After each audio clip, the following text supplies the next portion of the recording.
আবার আপনি এর ব্যতিক্রমও পাবেন, এক সময় কিছু ছিল না, এখন কোটিপতি। মানুষের সামনে যদি আপনি তাকে তার অতীতের কথা স্মরণ করায় দেন, সে আপনার উপরে ধমক দিবে না, আপনাকে বসায়া দিবে না, চোখ গরম করবে না, বরং সে নমনীয়তার সাথে বলবে, হ্যাঁ, এক সময় আমার কোনো কিছুই ছিল না, আল্লাহ তাআলা আজকে আমাকে অনেক কিছু দিয়েছে, আল্লাহ তাআলা অনেক সম্পদ সম্মান দিয়েছে, আলহামদুলিল্লাহ। এই অতীতকে স্বীকার করার কারণে আপনাকে আমাকে বুঝে নিতে হবে এই লোকটা হলো একজন শুকরগুজার মানুষ। আল্লাহ রাব্বুল আলামিন মূলত হযরত লোকমানের ব্যাপারে বলতেছেন যে লোকমান একজন শুকরগুজার বান্দা ছিল। হযরত লোকমান যখন দুনিয়াব্যাপী প্রসিদ্ধি অর্জন করছে, আজকে তো আমরা ইউটিউবে মোবাইলের মধ্যে দেখি, বক্তা দেখি, প্রসিদ্ধ হলে, ভাইরাল হলে আমরা সেখানে গিয়ে জমা হয়ে যাই। ওই জামানা যখন ইউটিউব ছিল না, ফেসবুক ছিল না, মোবাইল ছিল না, ওই জামানায় হযরত লোকমানের কোথাও যাওয়া লাগতো না, বরং দূর দূরান্ত থেকে দৈনিক হাজার হাজার মানুষ হযরত লোকমানের বাড়িতে আসতো হযরত লোকমানের ওয়াজ শোনার জন্য।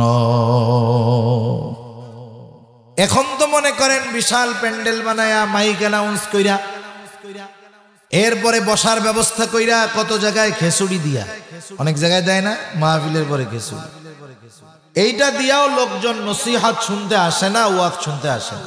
চিন্তা করে যদি ভাইরাল ব্যক্তি হয়, হাসাইতে পারবে, কান্দাইতে পারবে, নাচানাচি করতে পারবে, একেবারে বক্তব্য দিয়ে সব উল্টায় ফেলাইতে পারবে, এইটা দেখার জন্য হাজির হয়। কিন্তু ওই সময় দৈনিক হাজার হাজার মানুষ দূর দূরান্ত থেকে হযরত লোকমানের বাড়িতে আসতো ওয়াজ শোনার জন্য। হযরত লোকমান একদিন ওয়াজ করার জন্য দাঁড়াইছেন। ওয়াজ শুরু করার পূর্বে একজন শ্রোতা দাঁড়ায় বলে, লোকমান, আপনি ওয়াজ শুরু করার আগে আপনার কাছে আমার একটু প্রশ্ন আছে। হযরত লোকমান বললেন, হ্যাঁ বলো। লোকটা বলতেছি, আপনি কি সেই লোকমান নাকি যে একটা সময় আমার সাথে বাগানে বাগানে ছাগল চড়াইতো? হাজার হাজার মানুষের সামনে প্রশ্ন করেছে, বলেন তো ওই হালতটা যদি আমাদের কারো হইতো, এক ধমক দিয়া কইতাম, বেটা বয়, চুপ করে থাক, ঠিক না? আমি না কইলেও দেখা যাইতো আমার কিছু সাঙ্গ পাঙ্গ যাইয়া ওরে টাইনা বাইর করে সাইজ করে দিত। কত বড় সাহস, হুজুর এই প্রশ্ন করতেছ? কিন্তু হযরত লোকমান রাগ হন নাই, তিনি সাথে সাথে বলেন, হ্যাঁ, আমি সেই লোকমান যে এক সময় ছাগলের রাখাল ছিল, আমি সেই লোকমান। এইবার ওই লোকটা প্রশ্ন করতেছে, লোকমান, আপনি এত সম্মানের অধিকারী কেমনে হইলেন? তাফসীরের মধ্যে অনেকগুলো কারণ আসছে। তিনি বলেন, আমি এই রকম সম্মান অর্জনের পেছনে যেই কারণগুলো, স্বল্পে তুষ্টতা, অল্প কথা, এই রকম কয়েকটা বিষয় উল্লেখ করে তিনি বলেন যে হয়তো এই কারণে আল্লাহ তাআলা আমাকে এই সম্মান দান করেছে। কুল্লুকুম রাঈনা ওয়া কুল্লুকুম মাসউলুনা আন রাঈয়াতিহি আও কামা ক্বালা আন-নাবিয়্যু সাল্লাল্লাহু আলাইহি ওয়াসাল্লাম। সাদাকাল্লাহুল আলিয়্যুল আযীম ওয়া সাদাকা রাসূলুহুন নাবিয়্যুল কারীম ওয়া নাহনু আলা যালিকা মিনাশ শাহিদিন ওয়াশ শাকিরিন ওয়াল হামদুলিল্লাহি রাব্বিল আলামিন। সুবহানাকা লা ইলমা লানা ইল্লা মা 'আল্লামতানা ইন্নাকা আনতাল আলিমুল হাকীম। আল্লাহুম্মা সাল্লি আলা মুহাম্মাদিন ওয়া আলা আলি মুহাম্মাদ কামা সাল্লাইতা আলা ইব্রাহিম ওয়া আলা আলি ইব্রাহিম إنك حميد مجيد اللهم بارك على محمد وعلى آل محمد كما باركت على إبراهيم وعلى آل إبراهيم إنك حميد مجيد আল্লাহর মহব্বতে আমরা একটু জবান খুলে জিকির করি লা ইলাহা ইল্লাল্লাহ। কেউ আছে পাতলা বালিশ আনতে হবে, বালিশ আর সম্ভব হলে একটা কোরআন শরীফ এনে দিবি। লা ইলাহা ইল্লাল্লাহ লা ইলাহা ইল্লাল্লাহ লা ইলাহা ইল্লাল্লাহ লা ইলাহা ইল্লাল্লাহ লা ইলাহা ইল্লাল্লাহ লা ইলাহা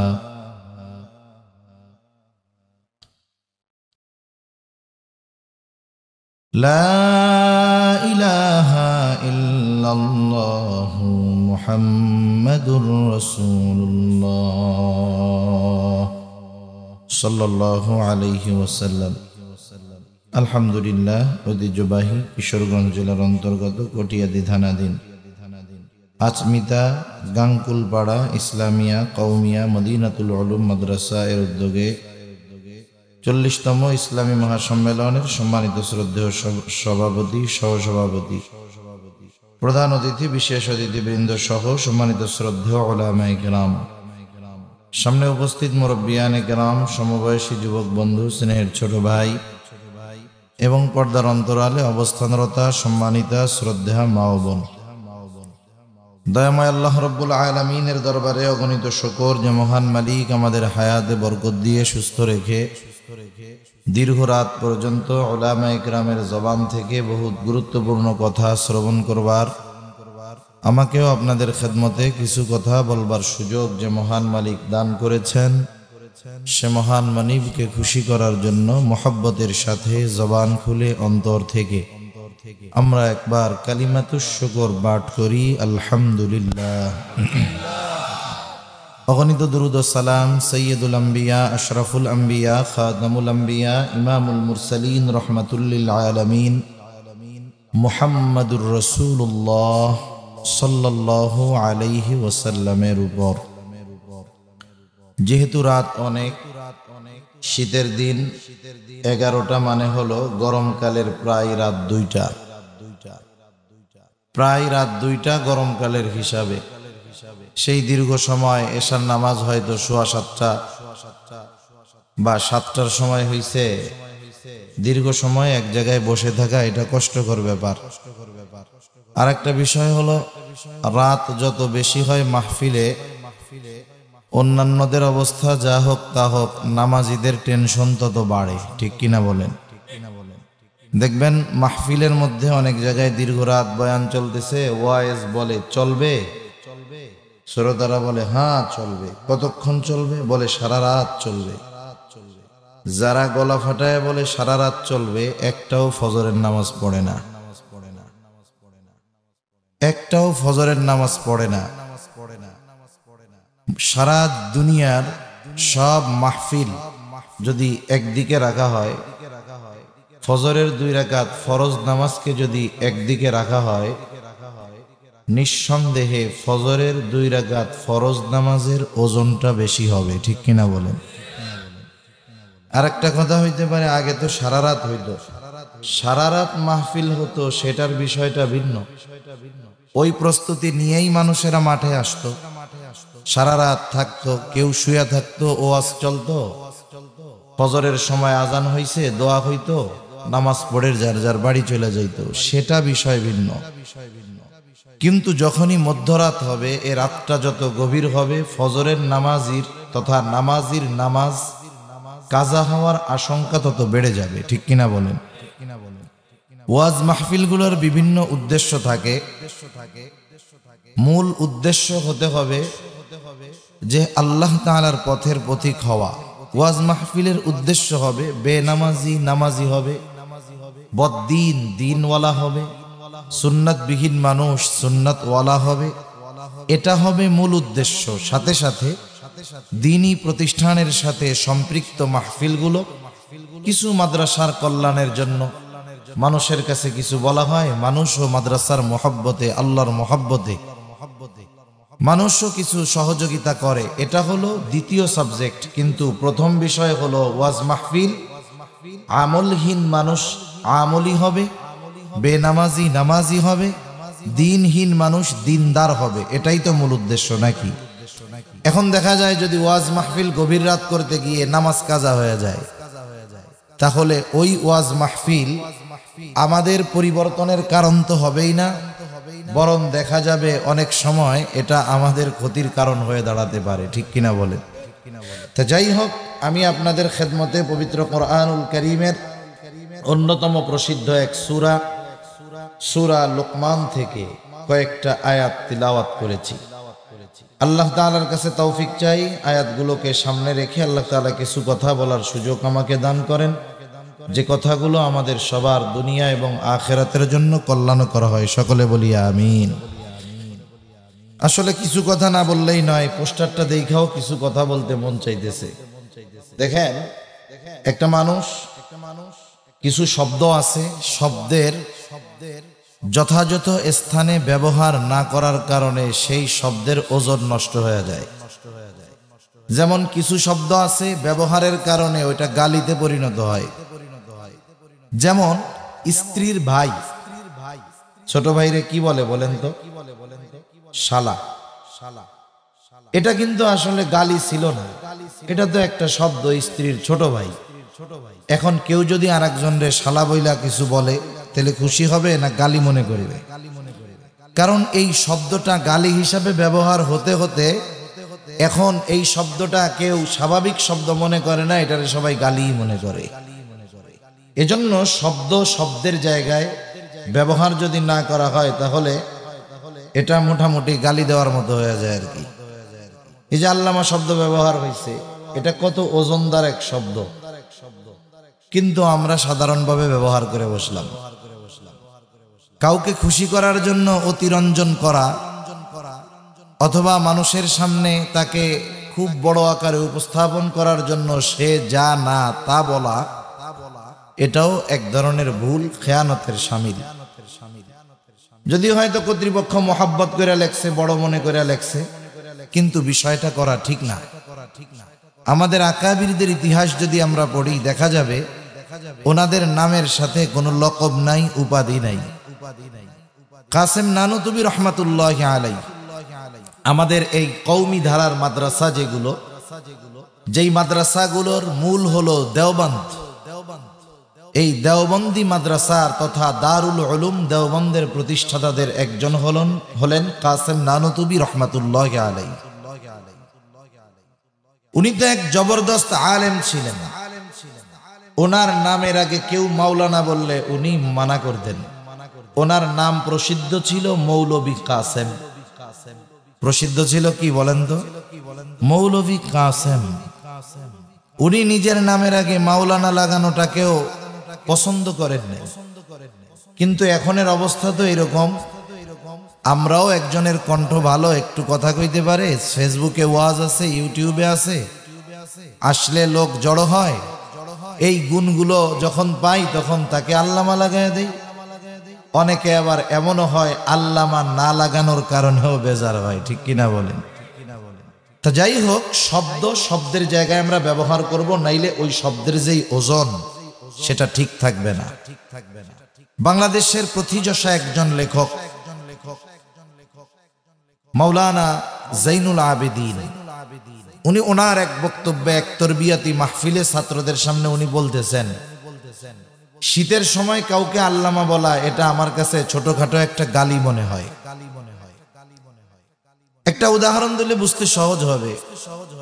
অনেক মানুষ আছে, মানুষ অনেক সময় ছোট পেশার সাথে জড়িত থাকে, কিন্তু তার বুঝ, জ্ঞান, আকল এগুলো কিন্তু কম থাকে না। মনে করেন একজন ভ্যান চালায়, রিক্সা চালায়, আছে না আপনাদের এলাকায় ভ্যান রিক্সা চালায়? ভ্যান চালানোর দ্বারাই যে একটা মানুষ মানবিক দিক দিয়ে ছোট তা না, অনেক শিক্ষিত মানুষ আছে যারা ঢাকা শহরে রিক্সা চালাচ্ছে, গ্রাজুয়েট, লেখাপড়া আছে, কিন্তু এদেশে আপনি যত শিক্ষিত এবং যোগ্য হন না কেন, আপনাকে যদি কোনো আপনার শিক্ষা অনুযায়ী কোনো জব পেতে হয়, চাকরি পেতে হয়, আপনার মামু খালু লাগবে, নাইলে বস্তা ভরা টাকা লাগবে, তাছাড়া হবে না। এইরকম অনেক মানুষ আছে ঢাকায় রিক্সা চালায়, ভালো রেজাল্ট করছে, ফলাফল ভালো, রিক্সা চালায়। এখন কেউ যদি ওই রিক্সাওয়ালারে ডাক দেয় পাইলট, সে তো শিক্ষিত মানুষ, বলেন তো রিক্সা চালায় শিক্ষিত মানুষ, পাইলট ডাক দিলে খুশি হবে না বেজার হবে? সে কি বলবে? ভাই দেখেন আমি রিক্সা চালাই, আপনি আমাকে রিক্সাওয়ালাই বলেন, এতে আমি খুশি হব। আপনি আমাকে পাইলট বলে অপমান করেন না। অথচ পাইলট হওয়ার জন্য কত টাকা লাগে। কেউ যদি বেসরকারি ভাবে সিভিল এভিয়েশনের মাধ্যমে পাইলট হতে চায়, তাকে অর্ধ কোটি টাকার মতো খরচ করতে হবে, প্লাস মাইনাস কম বেশি কিছু লাগতে পারে। এখন ও যদি বলে বেটা মানুষ পাইলট হওয়ার জন্য কত কিছু ব্যয় করে, আমি তোকে বিনা খরচে পাইলট ডাকলাম, রাগ হস কেন? ও তো বুদ্ধিমান মানুষ। তখন কি বলবে? ভাই চালাই রিক্সা, রিক্সাওয়ালাই বলেন, আমার পাইলট হওয়ার দরকার নাই। এই শব্দে আপনি যদি আমাকে ডাকেন, মানুষ আমাকে পাগল বলবে, আরো অপমান করবে। সেজন্য শব্দের ব্যবহার যথাযথ স্থানে যদি প্রয়োগ না হয়, সেই শব্দ অনেক সময় গালিতে ভূষিত হয়ে যায়। আল্লাহ তাআলা আমাদের সব কিছুর আমানত হেফাজত করার তৌফিক আল্লাহ দান করুন, সকলে বলি আমিন। তা আমি আমার মূল আলোচনার দিকে যাই। আজকের শিক্ষা ব্যবস্থার অবস্থা আপনারা হয়তো ইতিমধ্যে জেনে গেছেন কম বেশি। আসলে শিক্ষা এটা হলো একটা তারবিয়াত। কিছু বিষয় আছে, কিছু বিষয়ের শিক্ষা আল্লাহ তাআলা মানুষকে সৃষ্টিগতভাবেই দান করেন। যেমন হযরত মূসা আলাইহিস সালাতু ওয়াস সালাম যখন ফেরাউনের কাছে দাওয়াত দিতে গেছে, আল্লাহ তাআলার ব্যাপারে দাওয়াত দিয়েছে, আল্লাহর রুবুবিয়তের ব্যাপারে দাওয়াত দিয়েছে। এখন মূসা আলাইহিস সালাতু ওয়াস সালামকে ফেরাউন জিজ্ঞাসা করতেছে, ক্বালা ফামার রাব্বুকুমা ইয়া মূসা। ফেরাউন তো নিজেকে বলে যে আনা রাব্বুকুমুল আ'লা, আমি হইলাম বড় রব। তাইলে তোমাদের দুইজনের রব আবার কে হে মূসা? তখন মূসা আলাইহিস সালাতু ওয়াস সালাম জবাব দিয়েছেন, রব্বুনাল্লাযী আ'তা কুল্লা শাইইন খালকাহু সুম্মা হাদা। আমাদের রব হলেন তিনি আল্লাযী আ'তা কুল্লা শাইইন খালকাহু সুম্মা হাদা, যিনি সব কিছু সৃষ্টি করেছেন এবং সকল সৃষ্টিকে যিনি পথ নির্দেশনা দিয়েছেন, হেদায়েত দিয়েছেন, তিনি হলেন আমাদের রব। তাহলে আল্লাহ রাব্বুল আলামিন শুধু সৃষ্টি করেন না, ওই সৃষ্টির পরবর্তী করণীয় কোনটা সেটাও তিনি শিখিয়ে দেন। সুবহানাল্লাহ বলেন। একটু চিন্তা করেন, যখন একটা মুরগি ডিম দেয়, ডিম দেওয়ার পরে অনেকগুলো ডিম একত্রে করে মুরগির তা বা ওম দেওয়া হয়। আপনাদের এলাকায় কি বলে? তা দেওয়া হয়। একটা মুরগি ধারাবাহিকভাবে 21 দিন ওই ডিম তা দেওয়ার পরে ওই ডিমের মধ্যে একটা কি হয়? বাচ্চা হয়। বলেন তো দুনিয়ার কেউ কি ডিমকে ফাটিয়ে ওই ডিমের মধ্য থেকে মুরগির বাচ্চাকে বের করে নাকি? বের করে না। ওই মুরগির বাচ্চা ডিমের মধ্যে থাকা অবস্থায় কিভাবে ডিম থেকে বের করতে হবে মুরগিও শিখায়া দেয় না, দুনিয়ার কোনো মানুষ শিখায়া দেয় না। ওই মুরগির ডিমের মধ্যে মুরগির বাচ্চা কিভাবে বের হবে তাকে যেটা শিখিয়ে দেন, যা লাগে সেটা যিনি শিখিয়ে দেন তিনি কে? আর একটু জোরে বলেন না কে? সেজন্য আল্লাহ তাআলা শুধু সৃষ্টি করেন তা নয়, আল্লাহ তাআলা সৃষ্টিকে পথও দেখায় দেয়। দেখবেন মুরগির বাচ্চা যখন ডিম থেকে বের হয়, ডিমের বিভিন্ন জায়গায় আপনি আঘাতের দাগ দেখবেন না। ও এমন একটা জায়গায় আঘাত করবে যেই জায়গায় আঘাত করার পরে ডিমটা ফেটে যাবে এবং ও বের হয়ে যেতে পারবে। এই যে নিখুঁতভাবে ডিমের কোন অংশে আঘাত করতে হবে, এটা কিন্তু তাকে কেউ শিখায়া দেয় নাই, শিখায়া দিয়েছেন কে? আল্লাহ তাআলা শিখিয়ে দিয়েছেন। এ কথা কেন বলতেছি? সৃষ্টিগতভাবে কিছু বিষয় আছে যেগুলো দুনিয়ার কাউকে শেখানো লাগে না। বয়স এবং সময়ের পরিবর্তনের সাথে সাথেই মানুষ সেগুলো শিখে যায় এবং ওই বিষয়গুলো শেখার যোগ্যতা তাকে দান করেন কে? আল্লাহ। এখন বলেন, যেটা সৃষ্টিগতভাবে আল্লাহ শিখায়া দিবে সেটা তো মানুষের শেখানোর দরকার নেই। দরকার আছে? দরকার নেই। দ্বিতীয় আরেকটা বিষয় হলো, কিছু বিষয়ের শিক্ষা আছে ঘরে, যেগুলো তারা মা বাবার থেকে শিখবে। এই শিক্ষাগুলো সৃষ্টিগতভাবেও আসে না, এই শিক্ষাগুলো প্রতিষ্ঠান থেকেও শিখতে হয় না। ওই শিক্ষাগুলো ঘর থেকে, মা বাবার থেকে, বড়দের থেকে, মুরব্বীদের থেকে সে শিখবে। এইরকম শিক্ষাগুলো শিক্ষা প্রতিষ্ঠানেও শেখানোর কোনো দরকার নেই। আর কিছু শিক্ষা আছে যেগুলো বাসায় থেকে শেখা যায় না, যেগুলো জন্মগত ভাবেও শিখে না। ওই শিক্ষাগুলোই প্রতিষ্ঠানে শিক্ষা দিতে হয় এবং প্রতিষ্ঠান থেকে শিখতে হয়, ঠিক কিনা বলেন? যেমন আপনাদের আজকের সম্মানিত প্রধান অতিথি আলহাজ ডাক্তার মোহাম্মদ হাবিবুর রহমান, তিনি একজন ডাক্তার মানুষ। বলেন তো, উনি কি সৃষ্টিগতভাবে ডাক্তার হয়েছেন? পরিবার থেকে ডাক্তারি শিখেছেন? তাহলে ডাক্তারি শেখার জন্য ওনাকে যেতে হয়েছে কোথায়? প্রতিষ্ঠানে। ওখানে লেখাপড়া করে তিনি ডাক্তারি শিখেছেন। আচ্ছা, উনি যদি এই ডাক্তারি ঘরে বৈশা বৈশা শিখতেন, ওনার কাছে কোনো রোগী যাইতো? যাইতো না। তাহলে শিক্ষাকে যদি আমরা তিন ভাগে ভাগ করি, একটা হলো জন্মগত শিক্ষা, আরেকটা হলো পারিবারিক শিক্ষা, আরেকটা হলো প্রাতিষ্ঠানিক শিক্ষা।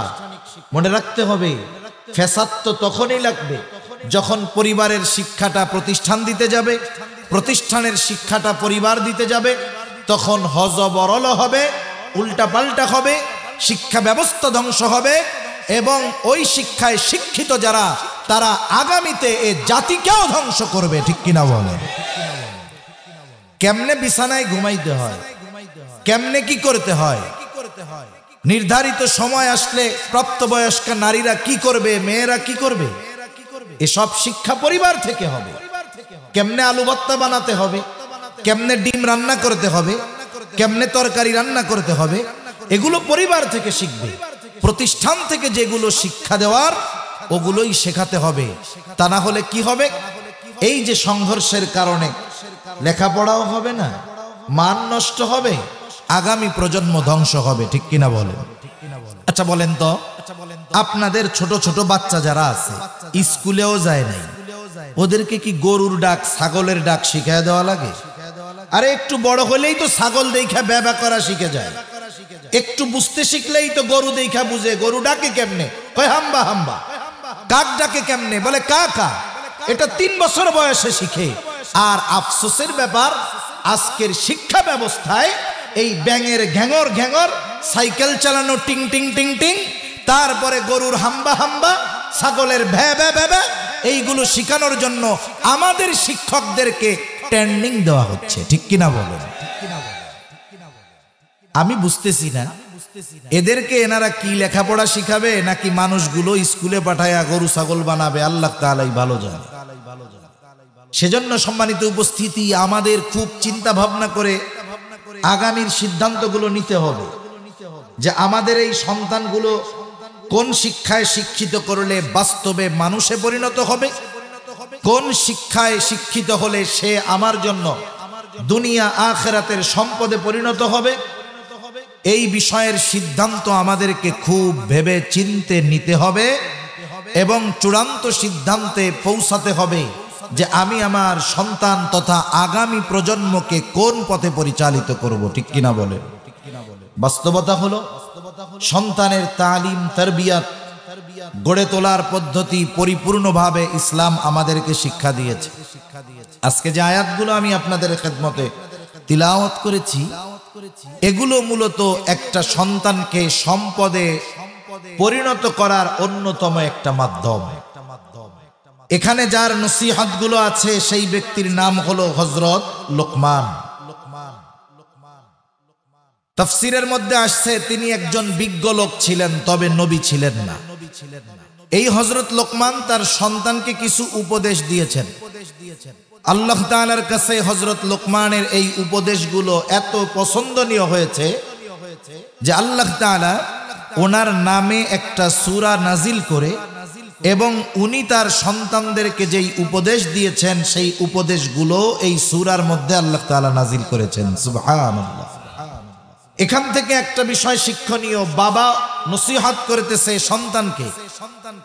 এখানে যারা বাবা আছেন ভবিষ্যতে বাবা হবেন, যারা বাবা আছেন তারা সন্তানদের এই উপদেশগুলো দিবেন।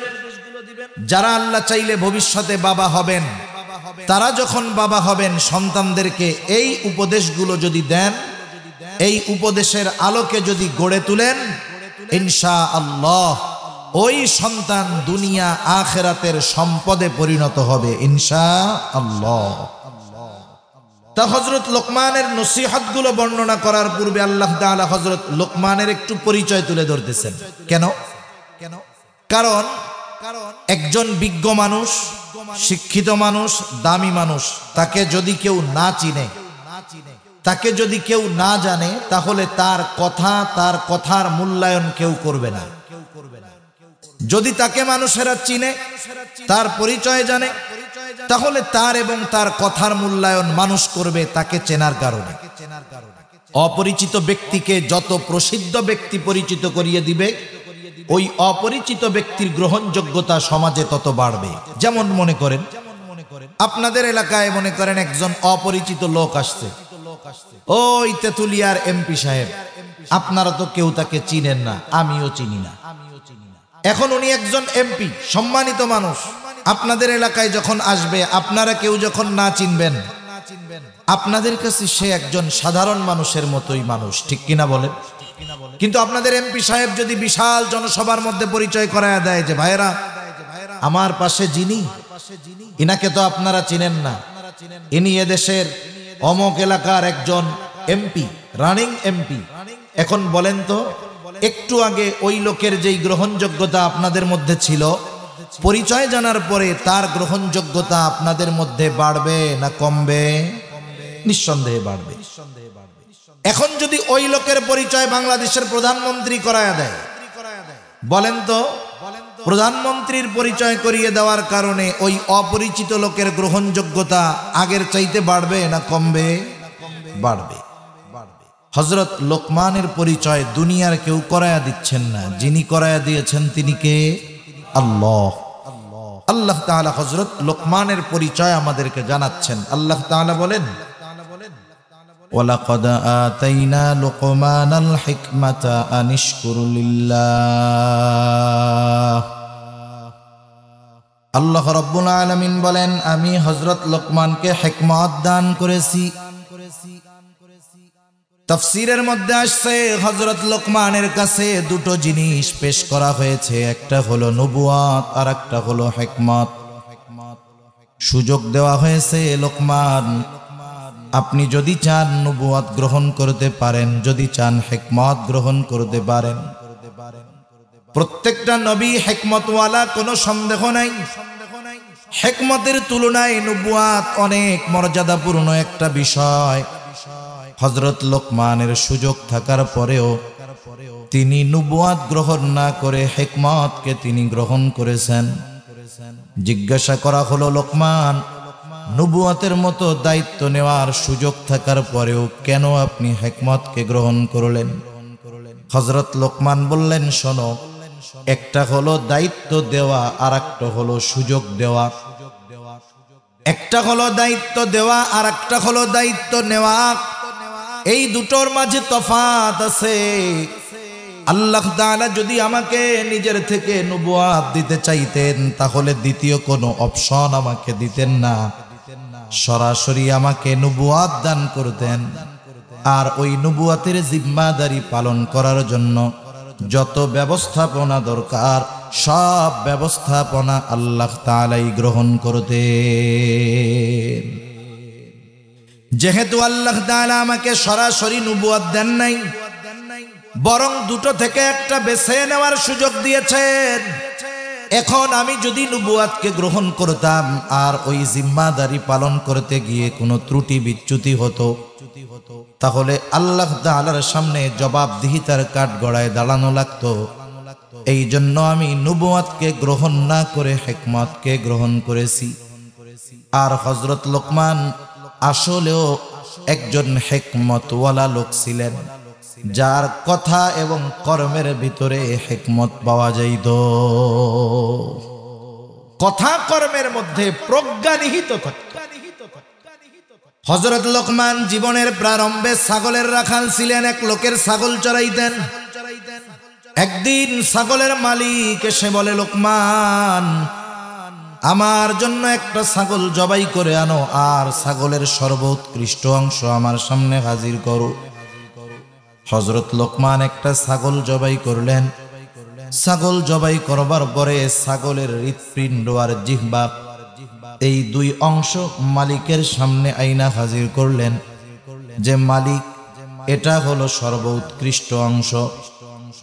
এইবার মালিক আবার নির্দেশ দিল, লোকমান, আরেকটা ছাগল জবাই করবা আর ছাগলের সবচাইতে নিকৃষ্ট অংশ আমার সামনে হাজির করবা। হযরত লোকমান আরেকটা ছাগল জবাই করলেন। আবার হৃৎপিণ্ড আর জিহ্বা, এই দুইটা অংশ নিয়ে মালিকের সামনে হাজির। সর্ব উৎকৃষ্ট অংশ আনতে বলছে, এই দুইটা আনছে।